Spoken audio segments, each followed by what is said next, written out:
Welcome to Outdoor Adventures with Jayson. Each week I bring the world of hunting, fishing, and conservation to you. From the great hunting and fishing opportunities found in the Americas to the dream safaris located on the dark continent and beyond. I'll introduce you to those who are already out in the field living every outdoor enthusiast's dream, as well as outfitters and gear manufacturers that can make those dreams your reality. Welcome to this week's episode of Outdoor Adventures with Jayson. Really excited today. I've got a great person on to talk to. I've got Matti Warren. Matti, how are you doing? I'm good. How are you?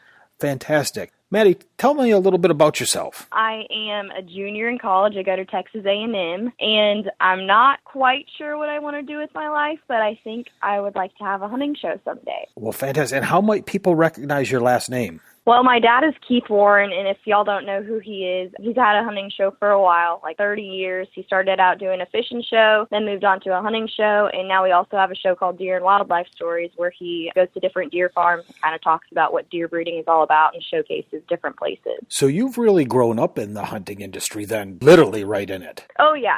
I was really lucky. I always tell my dad I don't know what I would have done if I was born like in Chicago with a very liberal family that had never even seen a gun before, because I don't know what I would do with my life if I didn't have the outdoors or hunting. Are you quite proficient with a bow, a gun, or both? What's your favorite method of hunting? Both. I can't pick a favorite, and it's so hard because every time we introduce something new, if I do a show with him, I'm like, oh, this is my favorite because I love everything. I shot a crossbow a lot when I was younger just because I'd gone on a youth hunt, and I think I shot like a 308 or something that was pretty big for me when I was like 8 or 9, and I kind of got scared of rifles for a while, so I love crossbows because they're what kept me into hunting. I love rifles because who doesn't love rifles? It's fun to shoot long distance. It's more challenging for me to do long distance just because I went to a long distance shooting school, and like you learn so much about shot placement, ballistics. So I love rifles. I love archery. I shoot a compound bow, and I'm on the archery team here at A&M. So that's always fun too. I can't pick a favorite. They're all great. So you're accomplished. Was that Tim Fallon's school that you went to? Yes, it was awesome. And tell me, how long ago did you attend that? I did that last summer. I think it was the beginning of August. And I went in and I thought, I'm an okay shot. I'm pretty confident in my shot. And I left there and I was so confident. Like every shot, they sit there and they teach you everything. Like you learn how to breathe correctly when you're shooting. I thought I had a great trigger pull, but then it turns out like there's something called booger flicking where it's like you squeeze the trigger and then real quick you take it off. So you learn more about follow through. They teach you different stances for resting, like if you're on a spot and stalk hunt. It was the best investment I think I've ever made. I've heard nothing but great things, and I have seen your dad and when he took your brother there. I think they filmed that for an episode, and I believe it's out on YouTube. Yeah, it is. And actually, I think the one that we just did is going to air in a couple of weeks, and it'll be on YouTube too. I also saw you got to do something special for your birthday, didn't you? Oh, just a little special. So I have never hunted out of state besides one time. For my 18th birthday, my dad took me up Pennsylvania, and we went on a whitetail hunt. And then for my 21st birthday, he just took me to Michigan, to Legends Ranch to hunt, and it was insane. Like, the place was beautiful, the fall colors were gorgeous, and I got a gorgeous buck, and I made so many memories. I mean, it was such a treat. And for anybody that's listening that wants to see that, they can go to the Keith Warren YouTube page, and the video is there of Matti's 21st birthday of the hunt and everything. So it was really a neat video to watch. Yeah, it was awesome. My dad had been going there for years before. He took my brother. I think when my brother was in 4th grade, he said something like, if you get all A's, I'll take you up to Legends Ranch. And that was great motivation for him. And they ended up going. And I think that's why, Colton's always been the smarter one, and he's going to law school because he got to go to Legends Ranch so early on. But it was really cool to finally go. So you've been to Legends Ranch now, but you have not been overseas yet hunting, have you? No, I haven't. That's my dream hunt. Either going to Africa or going to New Zealand. That would be so awesome. But I think this summer my dad may take me to Africa with them, which would be a dream. So we'll see if that happens. Very cool. Yeah, I had an occasion to run into your dad and speak with him, and he's talked about you attending that FTW shooting school and said that you can just about hit anything you want to now. Yeah, and honestly, I wasn't scared of bigger rifles, but I never really shot a big bore rifle. And and there I shot a double barrel, like side-by-side rifle, and that thing kicked like a mule. And I was very confident in my shot with that. I shot a 3.75, and I like that. So now, like, I'm comfortable with the smaller calibers, like a 6.5 and a 243, but now I also feel comfortable with those big bore calibers. So if I do get to go to Africa, I think I'll be pretty confident with my shot. Now, outside of college that you're attending right now, you're looking to build yourself up in the outdoor industry. Tell me a little bit about your views of getting young women like yourself involved. I think it's really important for women to be involved in hunting and just the outdoors. You know, not just women, but I love introducing anyone into the outdoors, whether it's a kid, whether it's a grown man, a woman. It's good for the soul. I don't think it's really hard to explain the feeling you get when you're hunting. It's not about what you're killing or how big it is or anything like that. It's not even about killing something. Just going and sitting in a blind and making memories and being at peace and seeing how beautiful the world is around you and watching animals. It's just good for the soul. And I think it's really great for anyone to get involved, but especially women, because I've hunted my entire life and I always kind of struggled because it's not something that's viewed as feminine. I always felt like I was one of the dudes, or like in high school, it was like no guys ever wanted to talk to me because they were so intimidated that I hunted, and it's viewed more as a man's sport. And I think it's so great that women are getting involved because it's not a man's sport. It's good for everybody's soul. That is very true. As a father of daughters, I wish they were inclined or interested in hunting. I've tried and they just have no desire. But I think it's fantastic for anybody to be involved. Yeah, I do too. And I think once you finally get someone to make that step and decide, hey, I want to go on a hunt, once they do it, they fall in love with it. I've never actually met someone who went on a hunt and was like, I didn't like it. Yeah, that's a very rare item. So now you're looking to finish up your schooling, increase your hunts that you've done and been on, but your family owns a ranch in South Texas. Done most of your hunting, or a lot of hunting out there, have you not? Yes. It's really funny because we sell trophy hunts and management hunts. I've shot a bunch of cull bucks out there when I was younger. That's kind of how my dad got me and my brother introduced to hunting, because we had our own ranch. But now it's like we have these beautiful bucks, and I'm like, Daddy, when are you going to let me go hunting out there? And he's like, as soon as you can afford to pay a management or trophy fee. I'm like, gosh. But it's really the most affordable place in Texas to go hunting if you want a trophy buck or even a management deer. Those are still dream deer. So if y'all want to check it out, it's Texas Hidden Springs Ranch, and we've got a website, we've got a Facebook page, and we also have an Instagram page that we just started, so y'all can look into that. We've actually got a special gig coming up for this next hunting season. It's the first weekend of deer season. You'll be able to hunt with my dad. He's the guide. And Jayson, are we doing 3 or 4 hunters that we're having out? I think I saw a briefing of 4 hunters, and there'd be 5 people out there in total, I guess, give or take. So it should be interesting. I'll have things to that in the show notes here of your show, Matti. And okay. Now, have you ever done any guiding for anybody out there? Yeah, I've guided a couple of times. It's fun because, like, I love going and sitting out. I don't care about killing, and it's so nice to see when someone else is, like, sitting out and watch them on their experience. I like sitting out with people and talking and hearing about their lives and how they got into hunting, and then just being along with them their entire journey is really special. Well, very cool. So you've got whitetail on the ranch. What else is available on the ranch? We have whitetail. We have some turkeys. We occasionally come across hogs. We've got blackbuck, and we've got your typical coyotes, foxes, coons, and we have a lot of my kitty cats, but those are not on the hunting list. Those are safe. Yes, they're safe. They're very well fed too, just like the deer. But they get better. They get bacon, they get chicken, they get leftover venison if we have any. They're very spoiled. Yeah, there's some pictures out on your ranch Facebook page that I think people can see them eating quite well. Yeah. So you've done most of your hunting in the state of Texas. What's the one animal you can remember that you've taken that you're most proud of? In Texas or just in general? I guess in general. That buck I shot up at Legends is probably my most memorable hunt, because just all around I made so many memories in the hunt itself.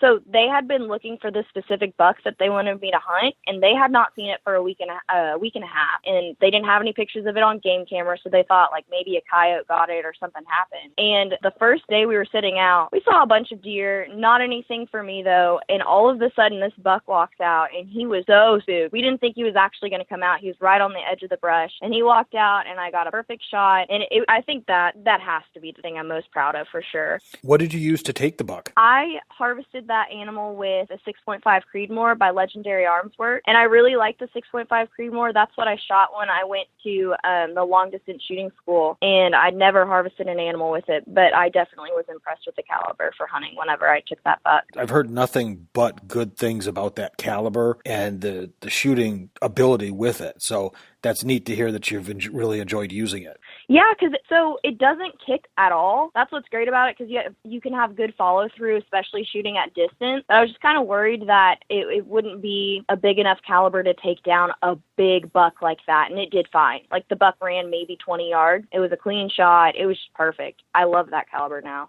And the deer was 240 pounds. Like, this was a big buck. That's a big, that's a big northern Michigan deer. Yeah, that weighs more than my boyfriend. So I had to point that out to him. It was pretty cool.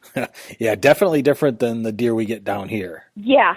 So, I mean, and I walked up to the buck. He looked big. His antlers looked huge, too. But whenever I walked up to him, I could not stop shaking, because just his body was huge. His antlers were huge. The mass on them, when I put my hand up to it, like, the mass was wider than my hand, like my entire hand. Oh, very cool. Yeah.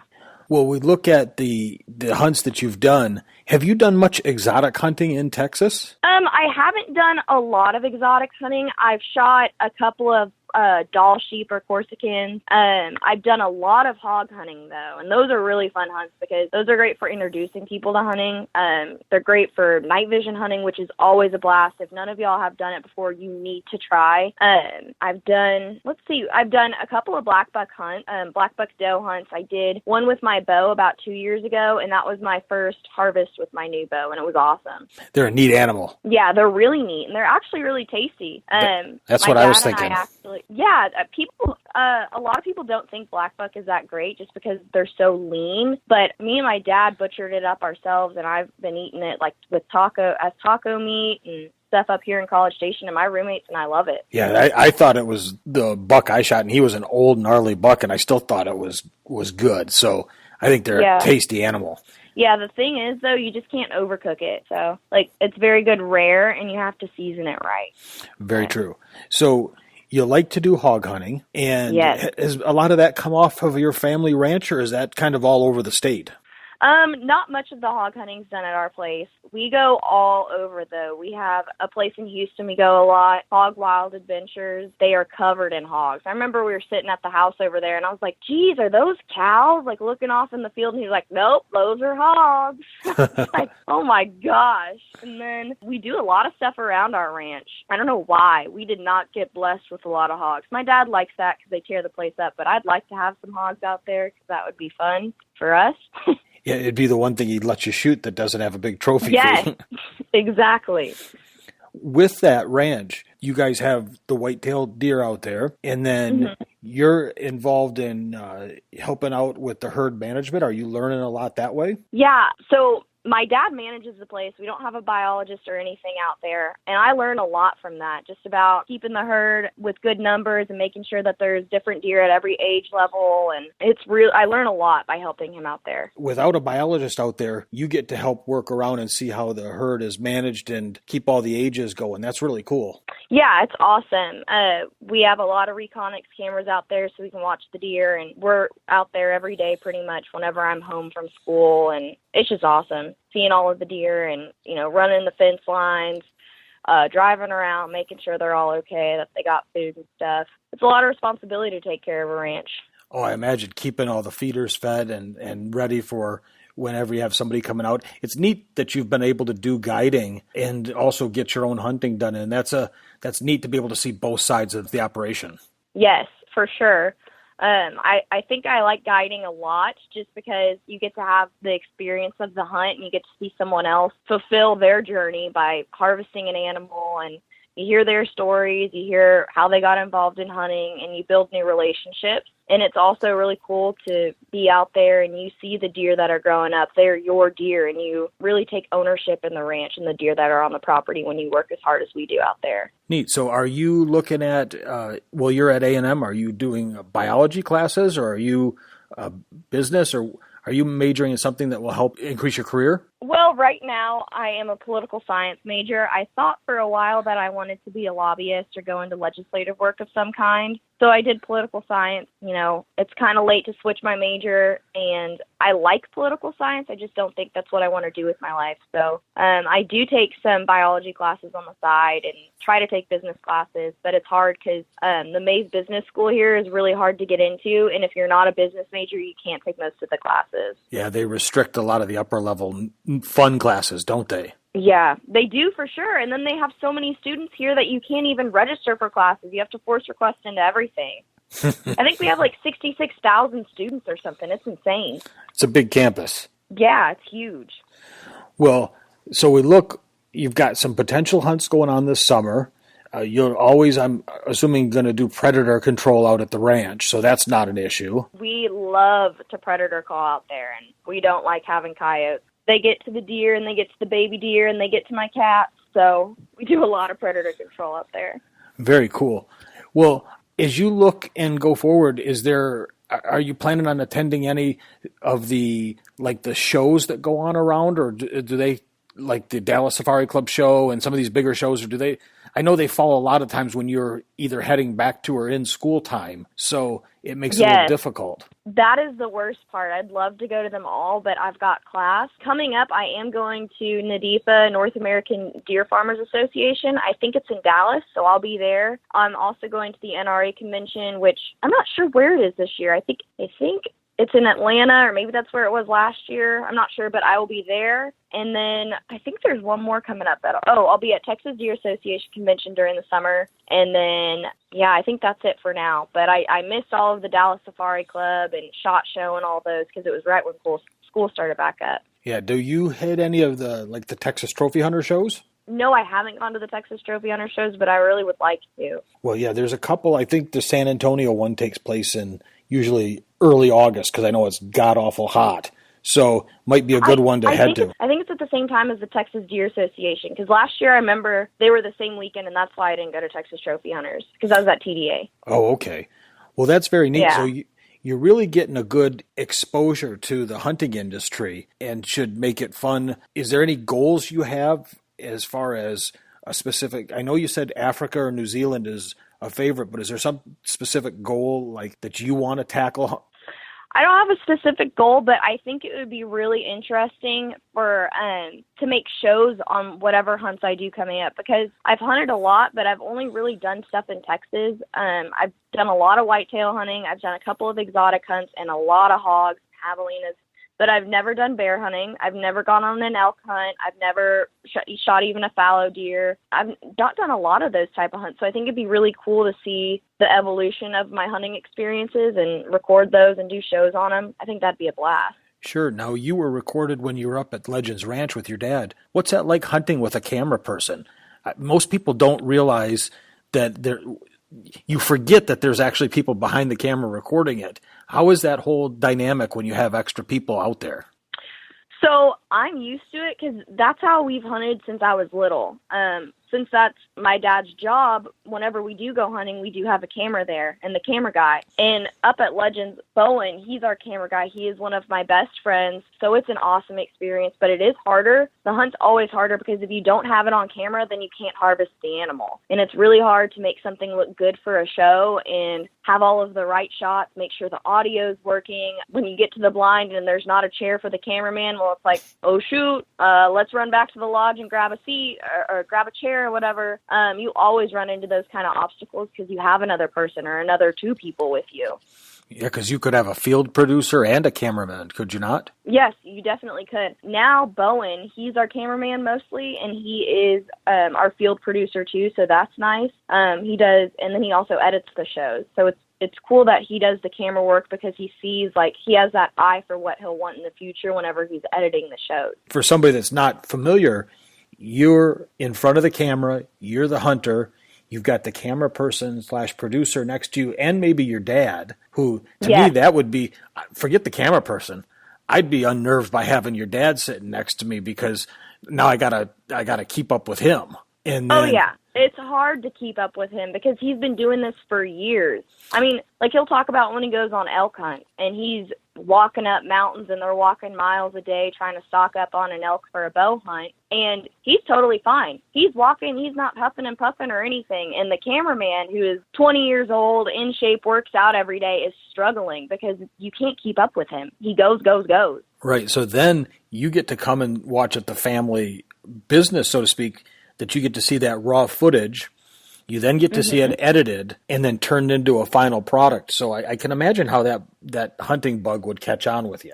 Oh, yeah, for sure. And I was really blessed to be put in the family that I'm in because, well, it's kind of hard for me because my dad always had a job he loved. And it made me want to find a job that I loved as much as he loved his. And I struggled with that for a while, trying to find a job where I worked my butt off, but it wasn't like work at the end of the day because I loved what I was doing. And I think the only thing that I could do is have a hunting show. He works his butt off. He's gone all of the time, but it all pays off because at the end of the day, he gets fulfillment from it. He loves helping people. He loves introducing people to the sport that we love. And, I had a great example of that. Yeah, I can't imagine. That's got to be a real joy to see. They're always going to have some grumbles about any job, what they do, but to actually get up and love it and be happy, that's got to be a really neat thing and a real push for you and your brother Colton as you grow up as well. Yeah, it definitely was. And so he'd take us on hunts with him whenever he could. I remember one time it was like my 6th birthday, I think, and I think I don't know if he was in Africa or where he was, but he was gone, and I was really sad about it. And they made a video for me, and the old cameras that they had were like the size of me when I was 7. They were huge, and they'd have to lug them around on their shoulders whenever they're hiking up those mountains and stuff. And he was crying on top of that mountain, and he was saying, "I love you, Maddie. I hope you have a good birthday. I wish I could be there for you." So he is living a dream, and a lot of people just see that, but it is tough. He was gone a lot when we were little, and, you have to find that balance. But there's memories like that are so special where he was on dream hunts, but he was also thinking about us at home. And now that we're older, we get to go with him, so it's a lot more fun, and I'm trying to get more involved in the business. So I'm on those hunts with him. He's kind of grooming me to potentially take over the show or just start my own show because he's never going to retire. He loves what he does. He can't stop working. So with that, now, does your mom hunt? Yes, my mom does hunt. Their first date, they went fishing. She loves to fish, and he didn't have the hunting show at first. He just had a fishing show. She helped him get that started. She does a lot of the production. She does most of the behind-the-scenes work. Yeah, they've hunted together. I've always said a couple who hunts together stays together, and that seems to be true for them for 26 years. Have you done any hunts with your mom, or have you introduced her to anything? Yeah, my mom and she was with me when I shot my first buck, and my dad was with us in the blind, but it was mainly like a girls' hunt. I think he was filming it. And she has never shot Tannerite. That's something she's really upset about because we'll always go out. Tannerite's one of my dad's sponsors, so we do a lot of stuff for them. And she'll always be at the office, and we'll go out to the ranch, and we'll do a little show for Tannerite or a segment, and she's like, "Well, y'all never take me to shoot Tannerite." So that's one thing I need to do with her.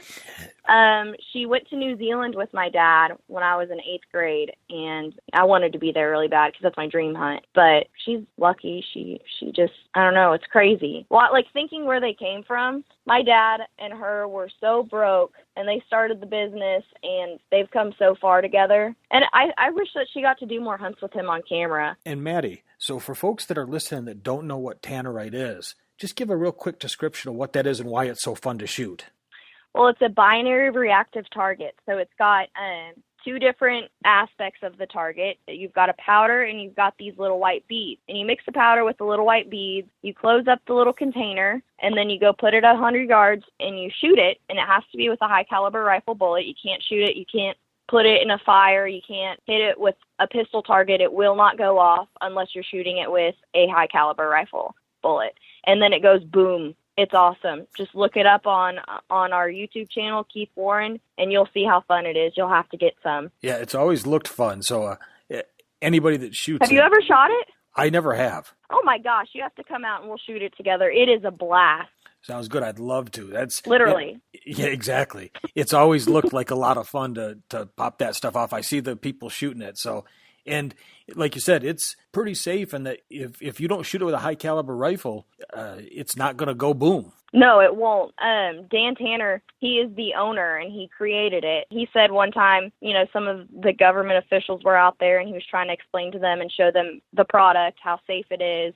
And they're like, well, what happens if you ingest some of that powder? And he literally took a spoonful of the little pellets that had the powder on them and ate it. And he was totally fine. Like, it's okay. It's a very safe product. You just have to use it right. I mean, you can literally throw it in a fire and it will not go off. You can hit it with a pistol bullet. It won't go off. Make sure you're shooting it at 100 yards. Use the product the way it was intended to be used, just like you would use a rifle the way it's intended to be used. And it's safe, and it's really fun. I like it a lot because it's great for getting new hunters or new shooters involved in our sport because it's fun. And especially like whenever we're sighting in our rifles, we'll go put Tannerite out just for fun, and it instills that confidence when you hear that boom. And I'll have a link to the Tannerite website in the show notes if anybody wants to go check it out, as well as the Keith Warren YouTube page. And I know there's a lot of videos out there using Tannerite because I've watched them. Yeah, my dad has a very good relationship with Tannerite, the product. He loves it. He takes it everywhere with him. Yeah, it's very cool. Well, so we've got, it's been great catching up with you. You've got such a cool background.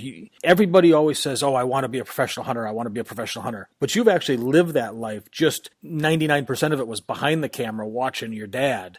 But now you're transitioning over to that. So I think that's really cool. And if somebody were want to get in touch with you, Matti, how would they do that? What's the best way to contact you? Y'all can go over to my Instagram page. It's Matti Warren, Matti, and then Warren, Warren, or my Facebook page. Message me, or my email address is on there, and contact me if you have any questions or if y'all want to do anything. I'd love to hear from y'all. Well, that's great. So they can get in touch with you via Instagram or Facebook, email you. Are we going to expect to hear more or see more of you possibly coming up on your dad's show, or are you going to look to start little episodes of your own, maybe through YouTube? Y'all will definitely see more of me on the high road.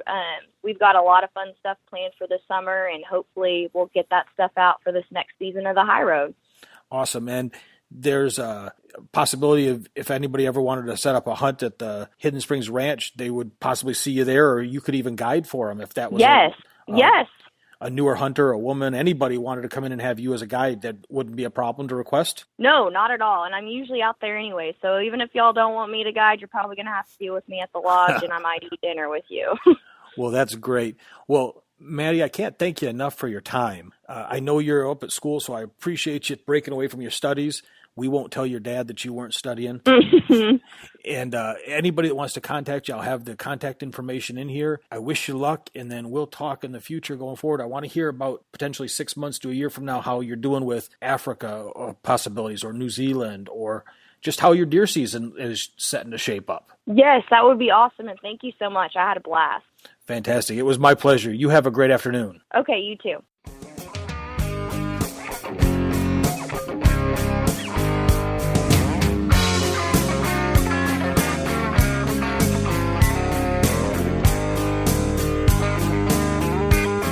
Come early spring, it's getting green. Fish are on the bed. Hear those turkeys gobble. It's ringing in my head. The winterized bass boat, here comes another year. Yeah, we command the outdoors round here. Oh, we command the outdoors. Yeah, we command the outdoors. Come summertime, we're feeling fine, fishing on the lake, flipping jigs in Carolina rigs, from early morning till real late. Bonfires on the creek bank, kick back a couple beers. Yeah, we command the outdoors around here. Yeah, we command the outdoors. Yeah, we command the outdoors. steers, doves, until you know winter's on the way. Brushing blinds and deer stands, the fever starts to creep. Fill our freezers full of ducks, lots of tender deer. Yeah, we command the outdoors around here. Yeah, we command the outdoors. Yeah, we command the outdoors. So grab your guns and shells, boys. Put on your camouflage, 'cause we command the outdoors around here. We command the outdoors.